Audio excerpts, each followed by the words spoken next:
Doctor Agarwal's கண் மருத்துவமனை இலவச கண் பரிசோதனையை வழங்குகிறது. Book appointment now. செங்கல்பட்டு மாவட்டம் விலாங்காடு கிராமத்தில் நரிக்குறவ சமுதாயத்தை சேர்ந்தவர் வெறிப்பிடித்த நாயை சுட்டதில் சிறுவன் மீது துப்பாக்கி குண்டு பாய்ந்தது. துப்பாக்கியால் சுட்டவரையும் அந்த நபரை அழைத்து வந்த அதே கிராமத்தை சேர்ந்த நபரையும் போலீசார் கைது செய்து சிறையில் அடைத்தனர். கூடுதல் விவரங்களோடு இணைகிறார் செய்தியாளர் அருண்குமார். வணக்கம் அருண்குமார், கைது நடவடிக்கை குறித்தான முழு விவரங்கள்.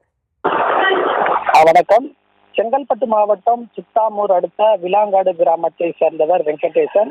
இவர் வீட்டின் அருகே நீண்ட நாட்களாக உடலில் காயம் ஏற்பட்ட நாய் சுற்றித்திருந்தது.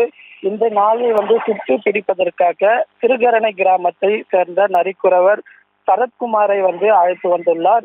அப்பொழுது சுற்றித் திரிந்த நாயை சுற்றி பிடிப்பதற்காக சுட முயன்ற பொழுது துப்பாக்கியின் குண்டு அவ்வழியாக வந்த 6ஆம் வகுப்பு படிக்கக்கூடிய குரலரசன் என்ற ஒரு இளைஞர் மீது மாணவன் மீது குண்டானது பாய்ந்தது. இதையடுத்து அந்த மாணவனை அப்பகுதியை சேர்ந்த பொதுமக்கள் மீட்டு செங்கல்பட்டு அரசு மருத்துவமனைக்கு அனுப்பி வைத்தனர். இது குறித்து சிறுவனின் தந்தை சித்தாமூர் காவல் நிலையத்தில் புகார் அளித்ததன் பேரில் சித்தாமூர் போலீசார் சரத்குமார் மற்றும் வெங்கடேசன் ஆகிய இருவரை கைது செய்து செய்யூர் நீதிமன்றத்தில் ஆஜர்படுத்தி சிறையில் அடைத்துள்ளனர்.